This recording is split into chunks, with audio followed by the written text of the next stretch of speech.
Hello there, this is Dana Arcuri from danaarcuri.com, and I am an author, speaker, and wellness coach. And I wanted to jump on YouTube real quick to do a video. It is going to be my 5-year anniversary, Benzo-Free, this Friday, which will be January 22nd, 2016. 5 years! I am just thrilled that this is behind me, that I have walked a long journey uphill. It was not always easy. It was hell on earth, but I've made it to the other side. And today I am just jumping on to do this video to just give others hope that no matter how hard it is to get off those benzos, to slowly taper off, to try to regain your health and regain your cognitive function and balance those emotions and just get back to the life that you've always wanted, that it's possible, that it will not happen overnight. There is no quick fix. Many of you are sending me messages or adding some comments to the videos, and I'm thankful that you have questions and that you'd like to comment and share with me your own experience. But some of the people who are asking me if I could give them helpful insight on how to taper safely off of benzodiazepines or other forms of medications such as Cymbalta or what have you, I can't give medical advice. I am not a doctor. I am not a specialist. And, you know, when I look at my own road to recovery and how hard it was, I didn't have the answers. I didn't know even on my own, with my own self, how to gradually taper those wicked drugs. And I was extremely confused because there is a lot of confusing information out there, especially with doctors who are uninformed or uneducated or who just are not equipped to help people to gradually wean off their medications. You know, I was told by my doctor that I needed to be on Ativan indefinitely, and that was not workable. It was just not doable. I mean, hello, no brainer there. You know, when you're doing something and it's wreaking havoc with your life, it's messing up your mind, it's taking your body and mind hostage, that's a pretty good red flag that you need to make some changes. And I am so thankful that I didn't take my doctor's advice. I'm glad that I said, you know what? I have a mind of my own and my gut intuition tells me I need to taper slowly. And I'm glad that I took my health into my own hands. Nobody knows our body like we do. Nobody, not even a doctor who's board certified, who has years and years and years of education behind him, he may not always know what is best. And while I could admire and greatly respect physicians for all of that education they do have, they are not God, and they most certainly don't have all the answers. And so I can take what they say with a grain of salt and decide if it's useful for me or if it no longer serves me. Only you can determine what to do with your health.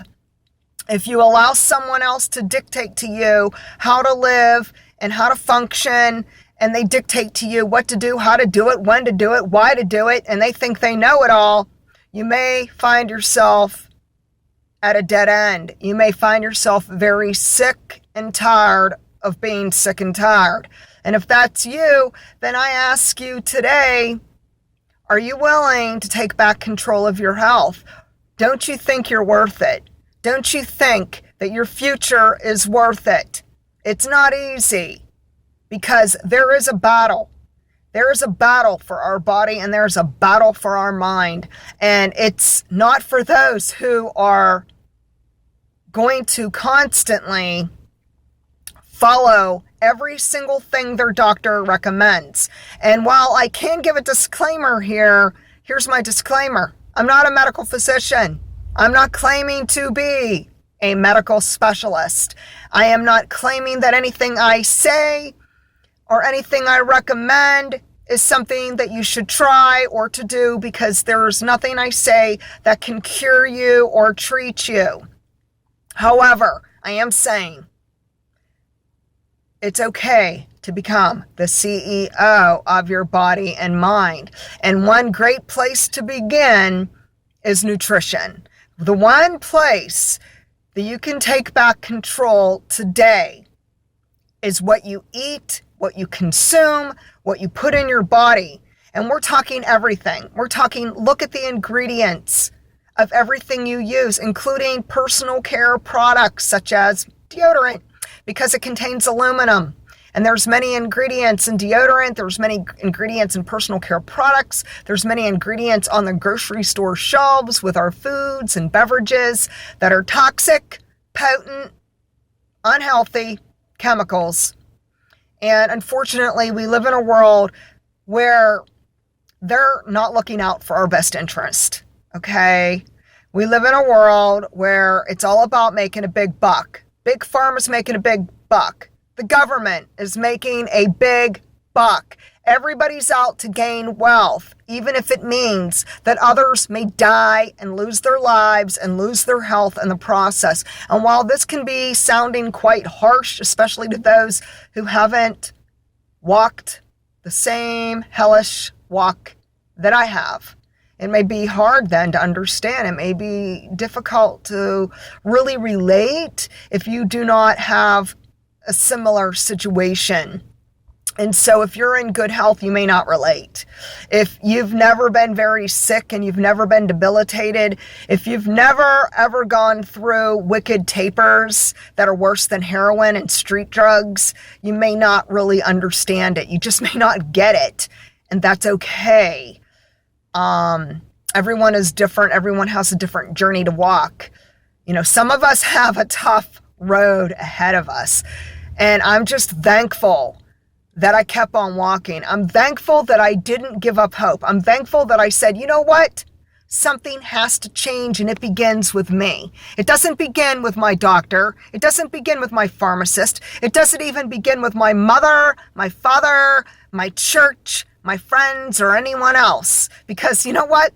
They're not in my shoes. They're not suffering. They're not the one challenged. They're not the one who has to make decisions, everyday decisions on, am I going to take this medication? Am I going to take this product? Am I going to consume this?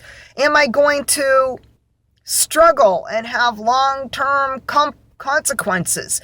You know, so anybody could tell me or you need to do A, B, C. But if they're not the one going through it, it really doesn't matter what they think, because it's not them.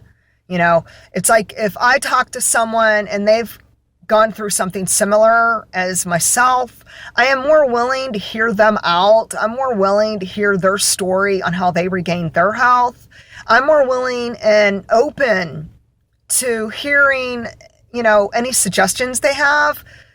If they do have a similar situation to me, I could really respect that. But someone who never walked my walk, I don't think you can really fathom how serious it was. There were very, very serious situations. There were life and death, fatal circumstances that I had to rise above. And it was, the biggest, darkest, dreaded nightmare that I had to face. And I would not wish that upon my worst enemy. However, if you're watching this, if you're struggling with benzos or any form of psych drugs or medications, my best suggestion is to begin with education, because education is always a great place to start. There's so many good books out there. There's so many awesome educational websites and informative support groups. I think the authority in benzodiazepine tapers is Dr. Heather Ashton. I really think that if you do want to get off your benzos or any medication, really, let's just keep it open to all drugs, because one drug is, no drug is without negative side effects. Okay, let's just be real. And this isn't just my opinion. Just Google it, find out for yourself. Every drug has a side effect. Some are worse than others. Some have a black box warning. If they have a black box warning, the one thing I have to say about that is the one deception with black box warning, and this is with definitely Cymbalta. They claim that it's just a black box warning for people who are the younger generation, people who are in their 20s and they're teenagers, that it's only suicidal if you're under say 25. Here's what I have to say. Nope, not true. Not true. I was in my 40s, and trust me, that black box warning was nothing to do with a younger generation. It doesn't matter what your age is, okay? I don't care if you're 8 years old or you're 80 years old. If you're prescribed a drug, there is a risk. There are side effects. If you take more than one drug at a time, meaning you're mixing several prescriptions, you're prescribed more than one prescription, there's a chance that you could have a higher potential of side effects and possible severe interactions. So it's really worth making sure that there's not a problem with the 2 drugs or the 3 drugs or the 4 drugs or however many you're taking. Check it out. Don't just check only with your doctor and only with your pharmacist. Start doing your own research. Don't just check once, check twice, check 3 times. Trust me, you can never be too thorough. You can never be too thorough. You can never be too educated. You can never know too much. You know what? It's I'm learning every day. I am learning every day.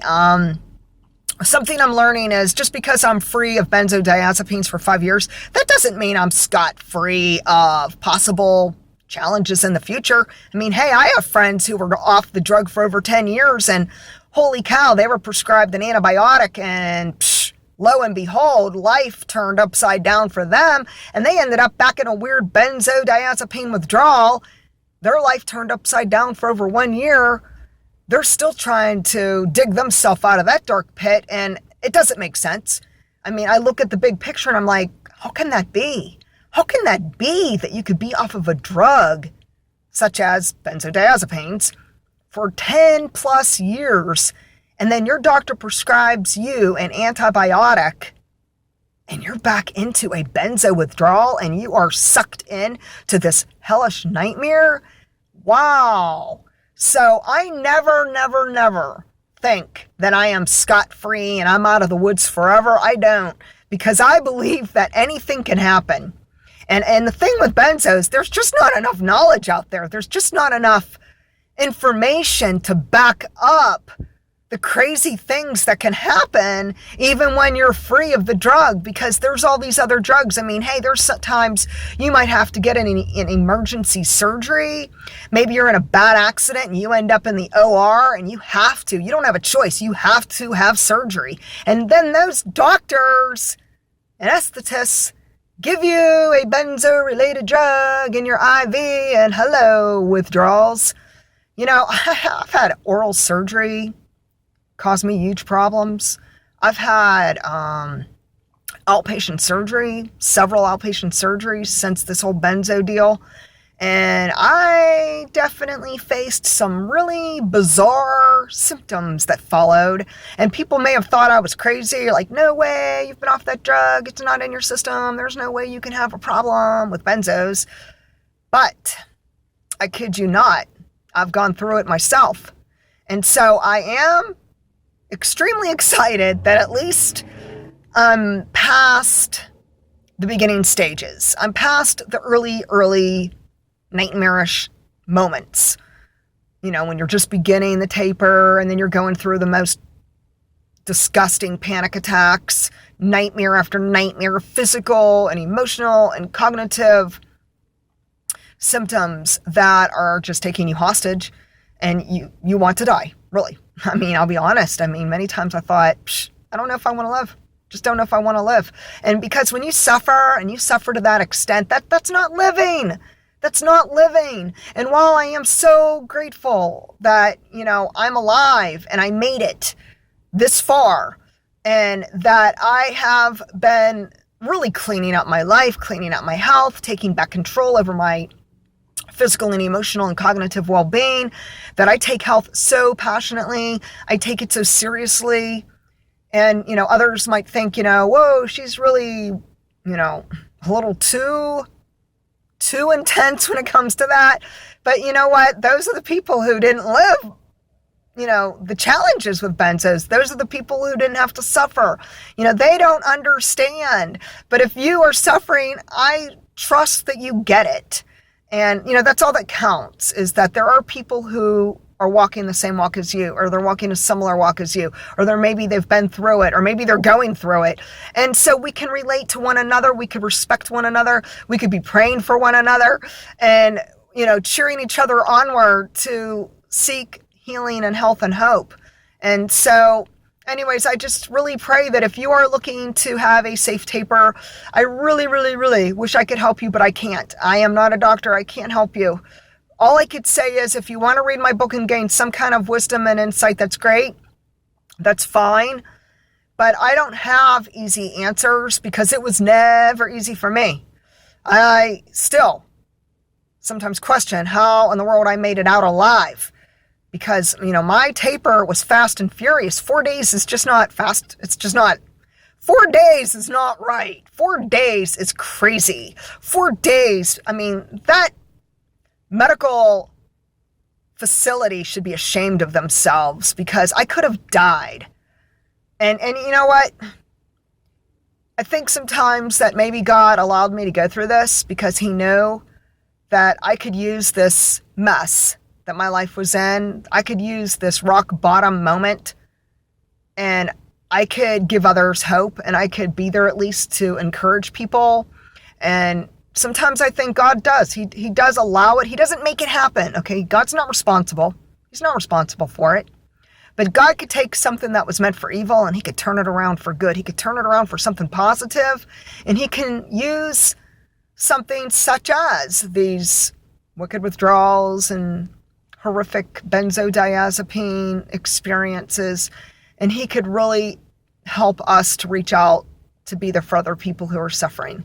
And so I'm glad that I'm there for you. I'm glad that I've had the opportunity to give people encouragement, to inspire them and motivate them to keep on keeping on. And I'm thankful that I've connected with some people who do have wisdom, who do have knowledge, like Dr. Heather Ashton, also Dr. Peter Bregan. He's on YouTube. You should check him out. He's probably the only psychiatrist that I'm even aware of that is really advocating for people to not remain on psych drugs or medications indefinitely. He really, really gives a great, lots of informative information, lots of education, real true facts. And I really trust him. And so that's Dr. Peter Bregan. I really recommend him. And I just pray today that if you're going through a hard time, that you don't give up hope, that you don't just call it quits, that you don't just throw in the towel and say, forget it, I don't want to live. Because you know what? On the other side of that really challenging time, on the other side is a new life. It's a new beginning. It's a fresh start. It's going to be something that someday maybe you will be able to encourage others. Maybe someday God will use you. Maybe your mess could become a powerful message. And so I just pray today that you will continue educating for yourself, advocating for yourself, and seeking holistic methods instead of traditional medicine. It doesn't mean there's not a time and a place for medicine, because there is. Like I said, there could be times where you end up in an emergency surgery. There could be times when we have no choice. Things happen, life happens, accidents happen. But we can learn from it. And this has been a learning experience for me. And I'm glad I've been able to write books. I'm glad that all of this I've gone through. I've been able to write 3 books. Wow, who would have ever thought that all the crap I've been through could turn into 3 different books. And so I have a memoir and a devotional that is same title. It's just one is in the memoir form that really gives the full story of my benzodiazepine experience. And the other is the devotional form for someone who wants maybe a quick, fast, daily, quick reading and inspiration, and someone who's maybe of the faith who wants to read something uplifting. So both of those books are called Harvest of Hope, Living Victoriously Through Adversity. You could find it on Amazon.com, or you could go on to DanaArcuri.com, click on the section that says books. You can find the links there. My newest book, which was just launched this month, yay, is called Reinventing You, Simple Steps to Transform Your Body, Mind, and Spirit. And I think out of all my books, this one's the most powerful. It's most powerful because I'm not just telling a story and just kind of like leaving it at that. I'm actually giving helpful strategies. I'm giving valuable content that you could gain so much knowledge and education from. You can empower yourself to take back control of your body, mind, and spirit by reading my book. And I really believe that it's something that is of value. It is something that you could invest in your own health and keep walking the faith that you will regain your health. There are brighter days ahead of you. And so if you'd like to check that out, the Reinventing You, Simple Steps to Transform Your Body, Mind, and Spirit is also on Amazon.com. And you can find it on my website, DanaArcuri.com. But anyways, hey, happy 5 years to myself. Yay! So glad, so glad. Like I said, I'm still a work in progress, but I'm celebrating this moment. You know what? This is life. I'm glad I'm alive. I'm glad I'm here. I know God is using me. I have a purpose, and you have a purpose. So keep on walking the walk. Have a great day. Bye-bye.